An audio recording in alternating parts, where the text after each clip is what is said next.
Do you recommend any technique to get out of your mind? It can sometimes feel like we are trapped in our conditioning. Well, firstly and ultimately, there is no you that can get out of the mind. The you is an illusion that there's somebody there inside the mind. There's so many different techniques out there. You want me to give you the right one, and then you can have a fantasy that you've got the right one, but there isn't really a right one or wrong one. There is what happens. So if you feel drawn to doing something, there's loads of different things you can do, then that's what's happening. You believe you're someone separate that is driving the dream bus, and that you're making yourself do these techniques, and that it's your job to find the right technique. But this isn't true. There is no body inside that body. There is simply life happening and impulses happening. And actually the right impulses will arise at the right moment.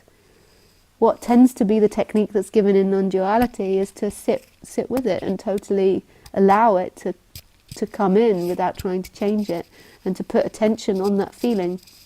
But you can do loads of things. You can do emotional release. You could go to your bedroom and scream or speak it out. Explore it. Be an explorer. But without the strong destination of getting somewhere, because there's never anywhere to get. The freedom is always here. There is always this amness, this sense of being, and that's the freedom, and it's the movement back to that. It's the movement back to this stillness, that who you truly are isn't a movement, isn't in time, isn't that person that's saying, Lisa, please help me get out of my mind and into my body, or I've just come from work and I'm exhausted. That's not actually who's listening and experiencing now. That's an experience. That's a part of experiencing. But there's also the room, and there's also the light, there's also the sounds. And there really isn't someone solid in relationship with the world. There is this amness, and everything's arising in that amness. Everything's arising in beingness and isness, in this knowing that it's happening. This stillness. And then in that appears a person that's saying, help me, Lisa, prove my feelings in my body, which you can do, even though ultimately you don't have any doership and there's no one there. It feels like you have doership and you can do something. It feels like you can say, okay, move the body, move the hand, let's do this, let's do that. And obviously, so that person, well, it feels like it has doership, it can do things, it can meditate, explore the feelings, do emotional release techniques, putting the attention on the feelings, letting them come to the surface, speaking them out on all different levels. There's so many different things that you can explore on the internet, but your mind most probably is like, yeah, but I'm doing it wrong, and I want this guru Lisa Cairns, who's very respectable and not sitting in her pajamas and talking baby talk to a dog that's from Thailand and now has an incredibly funny face. Well, oh my goodness, sorry.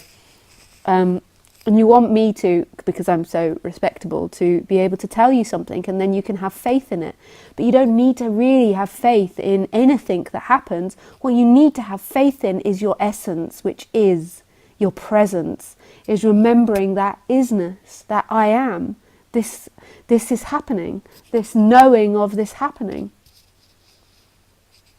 And that's there underneath everything you think and feel. And then, you know, go with, the more and more that becomes present, go with that which makes the heart resonate. And you can swip and swap.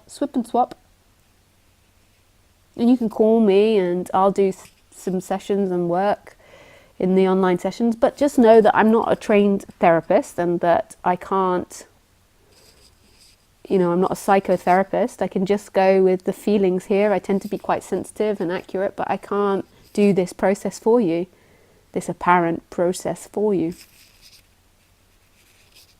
Can I? My little baby, my little baby, my little cutie. Can I?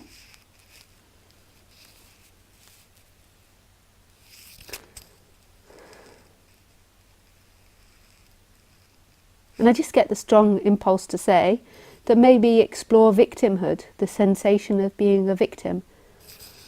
and see that that's not true. You're not a victim, and there's something much greater and vaster and huger underneath that.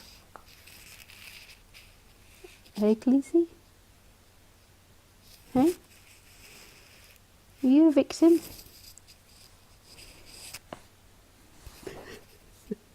Are you a victim? Hmm?